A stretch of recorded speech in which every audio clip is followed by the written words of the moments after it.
नमस्कार साथियों, मैं हूं आपका दोस्त अतुल जायसवाल और आप सभी का मैथमेटिक्स मेमोरी में बहुत बहुत स्वागत है। उम्मीद करता हूं कि आप सब बहुत अच्छे होंगे। मैथमेटिक्स मेमोरी पर चर्चा चल रही थी बट्टे के सवालों पर। 2 क्लास में हमने बट्टे पर काफ़ी कुछ चर्चा करी है, बट्टे के सवालों पर चर्चा करी है। आज की ये तीसरी क्लास और बट्टे पर बचे हुए सवालों पर हम आज चर्चा करने वाले हैं, उन पर हम डिस्कस करने वाले हैं। तो चलिए शुरुआत करें आज के अपने सेशन की और बट्टे पर चर्चा को आगे बढ़ाएं और उसी से संबंधित आज का अपना पहला सवाल देखें। 20%, 25% तथा 10% के 3 क्रमिक बट्टों के समतुल्य क्रमिक बट्टा होगा। ठीक है, आपको 3 बट्टे दिए गए हैं और तीनों के क्रम में मतलब क्रमिक बट्टे हैं, मतलब कि इनको एक क्रम से दिया जाता है, एक के बाद एक इन बट्टों को दिया जाता है। ठीक है, तो इसमें पूछा जा रहा है कि इसके समतुल्य कोई एकल बट्टा हमें बता दें जो इन तीनों के अलावा दिया जा सके, मतलब इन तीनों के समतुल्य हो। ठीक है, तो इन तीनों के बराबर जो बट्टा प्राप्त होगा, मतलब इस तीनों छूट को देने के बाद, मतलब कोई मान लीजिए कोई अंकित मूल्य है, अंकित मूल्य पर भी बेसिकली हम छूट देते हैं, तो उन पर हम अगर क्रमवाइज इन छूटों को दे दें, मान लीजिए XYZ ये छूट है ना, तो तीनों छूट देने के बाद जो वास्तविक छूट हमें प्राप्त होता है, मतलब अंकित मूल्य और जो इन छूटों के बाद जो आएगा विक्रय मूल्य, उसका जो डिफरेंस होगा वो किसी एक वास्तविक छूट के बराबर होगा, कुल छूट के बराबर होगा। उसी छूट के बारे में हमसे कहा जा रहा है कि उस समतुल्य बट्टों के समतुल्य क्रमिक बट्टा होगा, है ना। तो उस एक छूट के बारे में हमें बताना होगा। तो आपने पिछली क्लास में एक सवाल इस तरह का पढ़ा होगा कि कोई संख्या है 1000, ठीक है, 1000 मूल्य है, उस पर 2 क्रमिक छूट दिया जाता है, 10% और 20%, है ना। तो आप क्या करते थे, 10,000 का 90% यानी कि 100 - 10 घटा करके निकालते थे। उसके बाद फिर उसका क्या करते थे, अगला छूट मतलब 100 - 20 80% निकालते थे उसका। ठीक है, 80/100 से मल्टीप्लाई करते थे। निकालने के बाद क्या होता था, यही हमारा विक्रय मूल्य होता था। ठीक है, और अगर खैर वहाँ तो विक्रय मूल्य ही पूछा जाता था, लेकिन यहाँ पे हमसे समतुल्य बट्टा पूछ रहा है, तो यहाँ पे भी करना कुछ नहीं है, हमें इतना ही काम करना है। उसके बाद क्या करना है कि ये जो अंकित मूल्य आपका है उससे ये विक्रय मूल्य को घटा देना है। ठीक है, तो चलिए करते हैं इस सवाल को। मान लेते हैं कि अंकित मूल्य चूँकि दिया नहीं गया है तो 100% हम मान लेते हैं कि 100% अंकित मूल्य मतलब 100 है। ठीक है, तो 100 में हम जो करने वाले हैं, क्रमिक छूट देने वाले हैं 100 में। पहला 20% है तो हम करेंगे 100 - 20 यानी कि 80, है ना, और फिर 25 करेंगे तो हो जाएगा 75, और फिर 10 करेंगे तो हो जाएगा 90। ठीक है, यहाँ तक आई होप आप सबको समझ में आया होगा। अब इसको सॉल्व करते हैं। 100 से 100 कैंसिल, 2 जीरो से 2 जीरो कैंसिल, 25 से काटते हैं, 25 3 75 और 25 को 100। ठीक है, और 4 से काटते हैं इसको, 4 दूनी 8। ठीक है, अब इसको हम और सॉल्व करते हैं तो ये हो जाएगा 9 त्रिक 27, 27 दूना 54, तो ये 54 हो जाएगा। ठीक है, ये 54 क्या होगा, हमारा विक्रय मूल्य। चूँकि छूट देने के बाद जो हमें प्राप्त होता है वो वास्तविक रूप में विक्रय मूल्य ही होता है। ठीक है, तो हमें अंकित मूल्य ज्ञात है 100 और विक्रय मूल्य ज्ञात है 54। ठीक है, तो हम इस विक्रय मूल्य को अंकित मूल्य से घटाएंगे, है ना, तभी हमें छूट प्राप्त होगी। तो हम कह सकते हैं कि छूट बराबर अंकित मूल्य माइनस विक्रय मूल्य। ठीक है, तो ये हो जाएगा 100 - 54, ये हो जाएगा 46। ठीक है, अब चूँकि हमने अंकित मूल्य को 100 माना था, इसलिए ये 46 अपने आप में स्वयं ही परसेंटेज कहलाएगा। ठीक है, अच्छा, परसेंटेज या अंकित मूल्य 100 मानने का ये भी एक रीज़न होता है कि हमें लास्ट में प्रतिशत निकालने की कोई आवश्यकता नहीं होती। मानने को तो हम यहाँ पे 500 भी मानते, क्या होता है यहाँ पे 5 से मल्टीप्लाई होता है ना, या 200 मानते तो 2 से मल्टीप्लाई होता, मतलब सब सॉल्व करने के बाद 54 दूना 108 होता, ठीक है। उसके बाद हमें फिर से परसेंटेज निकालना पड़ता, तो इतना ही आता। मतलब हम यहाँ पे जो घटाते 108 से 200 में से 108 घटाते, ठीक है, ये आने वाला 92, ठीक है। अब 92 का हम परसेंटेज निकालते बेस ऑन 200 के सापेक्ष हम लोग परसेंटेज निकालते, चूँकि अंकित मूल्य हमने 200 मान रखा था, ठीक है। तो वहाँ पर भी यही आंसर आने वाला है, इसलिए 100 मानने का यही एक रीज़न होता है कि सॉल्व करने में भी आसानी, और लास्ट का जो हमारा आंसर आता है वो अपने आप में परसेंटेज कहलाता है। चूँकि 100, अब हम 100 से इस 46 का परसेंटेज निकालें तो 46/100 और इंटू 100, तो मतलब नहीं रह जाता निकालने का, ये अब 46 ही आने वाला है, तो निकालना ना पड़े इसके लिए हम लोग 100 मानते हैं, ताकि आसानी हो सॉल्व करने में भी, ठीक है। तो ये रहा हमारा आज का ऑप्शन नंबर डी हमारा सही हो जाएगा। चलिए बढ़ते हैं आगे और बट्टे से संबंधित अपना अगला क्वेश्चन लेते हैं। हमारा अगला सवाल है 10% तथा 20% के क्रमिक बट्टों के समतुल्य बट्टा होगा, ठीक है। सेम वैसा ही सवाल है, यहाँ पे सिर्फ अंतर इतना है कि 2 बट्टे दिए गए हैं और वहाँ पे 3 बट्टा था, ठीक है। तो करना हमें वही है, मुख्य समतुल्य बट्टा हमें निकालना है। तो हम कह सकते हैं कि छूट हमें पहले हम छूट बराबर होती है अंकित मूल्य माइनस विक्रय मूल्य, ठीक है। और छूट को ही हम क्या कहते हैं, बट्टा, या इसी को हम डिस्काउंट कह देते हैं, ठीक है। तो मेन हमारा जो फार्मूला है ये है, और इसी पर हम बात करने वाले हैं, इसी पर चर्चा करने वाले हैं, इसी से हम अपने समतुल्य बट्टे को ज्ञात करने वाले हैं। तो पहले हम अंकित मूल्य, चूँकि दिया नहीं गया है तो हम 100 मानते हैं, अंकित मूल्य 100, ठीक है। अब इसी 100 पर हम काम करें, इसी पर हम छूट बारी बारी से रखते हैं, पहले 10% का, तो ये हो जाएगा 90/10 100, और फिर 20% का 80/100, ठीक है। सॉल्व करते हैं, आसानी से सॉल्व हो जाएगा ये। 9 और 8 का मल्टीप्लाई करेंगे आपस में, ये हो जाएगा 72, ठीक है। तो ये 72 तो हमारा क्या हुआ, विक्रय मूल्य, क्योंकि छूट देने के बाद जो हमें प्राप्त होता है वो विक्रय मूल्य होता है, मतलब उसी दाम पर हम चीज़ों को बेचते हैं ना। कोई भी दुकानदार छूट देने के बाद उसी दाम पर अपनी वस्तु को बेचता है, तो वो विक्रय मूल्य, चूँकि बेच रहा है तो विक्रय मूल्य कहलाएगा, ठीक है। तो 72 आया। अब हम यहीं पर इस जो फार्मूले में ये मान रखने वाले हैं, तो हम कह सकते हैं बट्टा या छूट बराबर अंकित मूल्य हमने 100 माना और माइनस विक्रय मूल्य यानी कि 72, ठीक है। घटाते हैं 8 और 9 में से 7 जाएगा 2, 28, चूँकि 28% आने वाला है, ठीक है। यही हमारा आंसर हो जाएगा, ऑप्शन नंबर सी हमारा सही हो जाएगा। चलिए बढ़ते हैं आगे, अपने लेते हैं अपना अगला क्वेश्चन। हाँ भाई, एक ग्राहक को अपने क्रय मूल्य पर 30% की छूट चाहिए, है ना, किंतु डीलर ने 20% तथा 12% की क्रमिक छूट दी, ग्राहक को कुल छूट मिली, ठीक है। ग्राहक और डीलर के बीच की बात है। तो ग्राहक कह रहा है कि भाई हमें 30% की छूट चाहिए, लेकिन डीलर कह रहे हैं भाई हम आपको 30% की छूट नहीं दे सकते, हम क्या करेंगे कि आपको 2 छूट दे रहे हैं क्रम वाइज, एक 20% की और एक 12% की, ठीक है।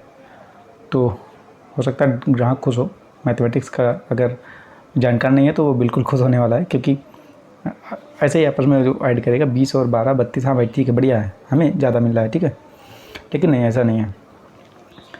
क्या हम इसे ज़्यादा मिला या कम मिला, ये तो चर्चा होगी, सवाल को हल करने पर भी पता लगने वाला है। लेकिन क्या ये जो आंकड़े हैं जो जोड़ने पर 32 आ रहा है, क्या ये ग्राहक को फ़ायदेमंद है या उसकी गलत सोच है, तो ये मालूम होगा हमें सवाल को हल करने के बाद, सवाल को सॉल्व करने के बाद, ठीक है। तो चलिए सवाल को सॉल्व करते हैं। तो मान लेते हैं पहले कि अंकित मूल्य 100 रुपये है, ठीक है। अब 100 है, 100 रुपये, ठीक है, अंकित मूल्य। अब पहले हम ग्राहक की बात करते हैं कि ग्राहक आखिर कह क्या रहा है, ठीक है। ग्राहक ने कहा कि भैया हमें 30% की छूट चाहिए, तो अगर हम 30% की छूट निकालें 100 के बेस में, तो ये 100 माइनस 30 यानी 70, यानी कि वो वस्तु हमें 70 रुपये में पड़ने वाली है। मानते हैं इस बात को आप? ठीक है, ये ग्राहक का नज़रिया है, ग्राहक की सोच है कि अगर हम 30% की छूट लेते हैं तो 70 रुपये में पड़ेगी। अब आते हैं डीलर पर। डीलर कह रहा है कि भाई हम आपको 30% की छूट नहीं दे सकते, ऐसा करिए कि हम आपको 2 छूट दे रहे हैं क्रम वाइज, एक 20% की और एक दूसरी 12% की। तो आइए डीलर के हिसाब से भी इस तथ्य को देखते हैं। 100 लिया हमने अंकित मूल्य और उस पर हमने 20% की छूट दी पहले, तो ये हुआ 80/100 और गुणे फिर दूसरा क्रम वाइज छूट है 12, तो ये हो जाएगा 88, चूँकि 100 माइनस 12 88 आने वाला है ना, तो 88/100। ठीक है, ये हो जाएगा 100 से 100 कैंसिल, 0 से 0 कैंसिल, और 8 का गुणा 88 में करते हैं, 8 8 64 और 8 8 64 और 6 70। तो चूँकि 10 है तो बटे 10, ये हो जाएगा 70.4 रुपये। ठीक है, अब आप देख सकते हैं कि ये डीलर का जो मूल्य है वो आया और ये ग्राहक का मूल्य वो आया। ठीक है, अब यहीं से तुलना करनी है कि डीलर और ग्राहक, जो ग्राहक कह रहा था छूट, उसे उस छूट से कितना अंतर मिला, है ना। ऑप्शन पढ़ते हैं, जितनी उसे चाहिए थी उससे अधिक, मतलब ग्राहक ने जो छूट की कल्पना करी थी उससे अधिक पाया है, या जितनी चाहिए थी उतनी ही मिली है, मतलब बराबर मिली है। देखिए बराबर तो नहीं मिली है, क्योंकि उसको 70 रुपये में पड़ी थी, ग्राहक के अनुसार उसे वस्तु 70 रुपये में पड़ने वाली थी, और डीलर के अनुसार ये 70.4 रुपये की पड़ने वाली थी। ठीक है, तो चूँकि छूट कम ही मिली है तो हमारा जो ऑप्शन है वो सी सही हो जाएगा। ठीक है, तो चलिए बढ़ते हैं, अपना अगला क्वेश्चन लेते हैं। किसी घड़ी का अंकित मूल्य 1000 रुपये है। एक फुटकर विक्रेता उसे 2 क्रमिक बट्टों, है ना, 2 क्रमिक बट्टों पर 810 रुपये में खरीदता है। ठीक है, और जिसमें से एक बट्टा 10% है तथा दूसरा अपठनीय है, मतलब अज्ञात है। दूसरे बट्टे की दर क्या है? ठीक है, एक घड़ी का अंकित मूल्य 1000 रुपये। ठीक है भाई, फुटकर विक्रेता लेता है उसको 2 क्रमिक बट्टों पर, है ना। मान लेते हैं उसने ए और बी 2 बट्टों पर लिया। ठीक है, और फाइनली जो उसने पे किया, फाइनली जो उसने पैसा दिया, घड़ी का मूल्य जो दिया, यानी कि विक्रय मूल्य, वो 810 रुपये दिया उसने। ठीक है, अब यहाँ पे हम चर्चा करें ए बी के बारे में। तो जिसमें से एक बट्टा 10%, यानी कि ए की वैल्यू हमें दी जा रही है। ठीक है, और बी की वैल्यू हमें फाइंड आउट करनी है। तो जब हम 1000 पर एक बट्टों को क्रमवाइज लगाएंगे, ठीक है, और जो फाइनली हमारे पास जो विक्रय मूल्य आने वाला है वो इस 810 के बराबर हम करेंगे। ठीक है, तो ये हो जाएगा 100 माइनस 10 यानी कि 90/100, और चूँकि दूसरा अज्ञात है तो हम इसे बी ही मान लें, है ना। ठीक है, तो 100 माइनस b/100। ठीक है, और ये बराबर हो जाएगा 810 के।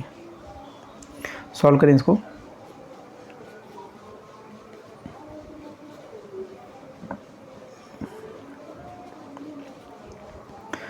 नौ से काटते हैं 81 को, 810 को, 9 9 81 90, तो ये हो जाएगा 100 माइनस b बराबर 90। b बराबर 90, b को उधर ले जाते हैं, b बराबर 100 माइनस 90 यानी कि 10। ठीक है, तो एक बट्टा 10% का है और जो हमारा अगला बट्टा है वो भी 10% का होने वाला है। ठीक है, तो ये था नंबर हमारा बी सही हो जाएगा। ठीक है, देखिए सवालों को घुमा करके आपसे पूछा गया है कि किसी घड़ी का अंकित मूल्य इतना है। मान लेते हैं कि अगर मैं सवाल को बनाता तो ये कहता है कि उन पर 2 क्रमिक बट्टे दिए जाते हैं, है ना।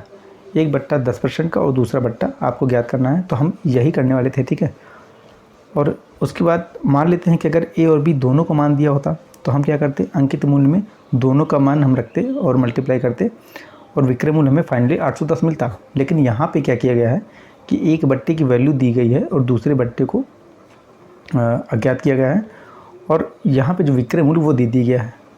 तो हमें सिंपल सा करना कुछ नहीं है, बिल्कुल वैसा ही करना है जैसा हम क्रमिक बट्टों से विक्रय मूल्य को निकालते थे। ठीक है, तो ये हमारा 10% आंसर आ गया। ठीक है भाई, ऑप्शन नंबर बी हमारा सही हो गया। तो चलिए बढ़ते हैं आगे और अपना अगला जो क्वेश्चन है वो लेते हैं। और अगला क्वेश्चन हमारा है, एक दिलीप एक टीवी सेट इसके मूल्य में 20% की छूट के साथ खरीदता है, छूट पर खरीदता है, ठीक है, और इसके मूल्य से 20% अधिक बेचता है, ठीक, 20% अधिक पर बेचता है, उसका लाभ क्या होगा? ठीक है भाई, मेरे हिसाब से ये बिल्कुल ही इजी क्वेश्चन है, बिल्कुल ही बट्टे का सबसे इजी क्वेश्चन मैं अगर कहूँ तो यही होगा। यकीन माने आप, क्योंकि हो सकता है देखने में आपको बड़ा अटपटा लग रहा हो, टीवी सेट है, 20% की छूट मिली गई है, 20% अधिक पर बेचता है, कुछ दिया नहीं गया, लेकिन यकीन मानिए जब मैं इसे सॉल्व करूँगा तो आप कहेंगे कि हाँ भाई बहुत ही ईजी सवाल है और करने में भी बड़ा आपको अच्छा लगेगा, ठीक है। तो चलिए मानते हैं इसको, दिलीप एक टीवी सेट लेता है, ठीक है, इसके मूल्य, देखिए मूल्य पर ही कुल बात हो रही है कि जो मूल्य, अच्छा मूल्य किस मूल्य पर, मतलब अंकित मूल्य पर, अंकित मूल्य पर बात हो रही है, ठीक है। तो हम इसे ही पहले 100 मान लेते हैं कि ये 100 रुपये है, ठीक है, और इसी मूल्य पर 20% की छूट पर खरीदता है, ठीक है। और आप अगर दूसरा वर्ड ध्यान से देखें तो इसके मूल्य है ना, मतलब उसी मूल्य पर फिर से बात हो रही है कि उसके मूल्य से 20% अधिक पर बेचता है ना, यानी जो 100 रुपये है इससे वो कम में खरीदता है, कितने कम में, 20% छूट, और आप जानते हैं कि छूट को घटाएंगे तो ये आ जाएगा 80, यानी कि हम कह सकते हैं कि 80 रुपये में उसने टीवी सेट को ख़रीदा है ना। और अब बात करते हैं बेचने की, बेचता है कितने में भाई, इसके मूल्य से, यानी कि इस मूल्य से, अंकित मूल्य से 20% अधिक पर बेचता है, ठीक है, 20% अधिक, तो ये क्या हो जाएगा, 100 में 20 जुड़ जाएगा, क्योंकि 20% अधिक पर बेच रहा है तो कोई भी मूल्य होगा उस पर हम उसका 20% निकालेंगे और उसमें फिर ऐड करेंगे, या उस मूल्य का 120% निकालेंगे, है ना, बात समझ में आ रही होगी आपको। तो 100 लेने पर हम यही फ़ायदा होता है हमें कि कोई भी परसेंटेज हमें निकालना नहीं पड़ता, सीधे उसमें हम ऐड कर सकते हैं या सीधे उसमें हम घटा सकते हैं, ठीक है। तो हम सीधे इसमें 20 को जोड़ेंगे तो ये आ जाएगा 120 रुपये, ठीक है। अब इस अंकित मूल्य को हम भूल जाएं थोड़ी देर के लिए। अब हम बात करें कि दिलीप हैं एक भैया, वो टीवी सेट को 80 रुपये में खरीद कर लाए, ठीक है, और 120 रुपये में उन्होंने बेच दिया, ठीक है। तो ये उनके लिए हो जाएगा क्रय मूल्य और विक्रय मूल्य, किसके लिए, दिलीप भैया के लिए, ठीक है। और जब हम इनका अंतर लेंगे तो वो होगा 40, है ना, 40 रुपये के बराबर होगा। और जब हम विक्रय मूल्य से क्रय मूल्य को घटाते हैं तो आप सबको पता है कि लाभ होता है, ठीक है। अगर विक्रय मूल्य बड़ा है और क्रय मूल्य छोटा है तो इनका अंतर लेने पर लाभ होता है, तो ये हमारा लाभ हो जाएगा, ठीक है भाई। अब यहाँ पे पूछ रहा है कि उसका लाभ क्या है, ठीक है। अब ऑप्शन चूँकि परसेंटेज में दे रहे हैं तो इस 40 का हमें परसेंटेज निकालना होगा, लेकिन कहाँ से, 80 से, ठीक है, क्योंकि अब क्रय मूल्य 80 है, अंकित मूल्य से नहीं, अंकित मूल्य को आप भूल जाइए अब। तो 40 बट्टे 80 गुणे 100, इसी को सॉल्व करें, 40 दूना 80 और 2 50, है ना, तो ये हो जाएगा 50%। तो 50% का लाभ उसे होने वाला है, ऑप्शन नंबर भी हमारा सही हो जाएगा। तो कैसा लगा आपको ये क्वेश्चन? उम्मीद है कि बहुत अच्छा लगा होगा, बहुत सरल लगा होगा। तो रखते हैं आज यहीं तक, और इसी के साथ बट्टे का दिन होता है और इस सेशन का अभी आज समापन का समय हो चुका है। तो मिलते हैं अपने किसी अगले टॉपिक के साथ किसी अगले सेशन में। तब तक के लिए आप सब खुश रहें और अपनी अपनी तैयारियों में लगे रहें, और इसी उम्मीद के साथ कि अगले सेशन में कुछ और बेहतर करेंगे। आप सभी को नमस्कार, बहुत बहुत धन्यवाद।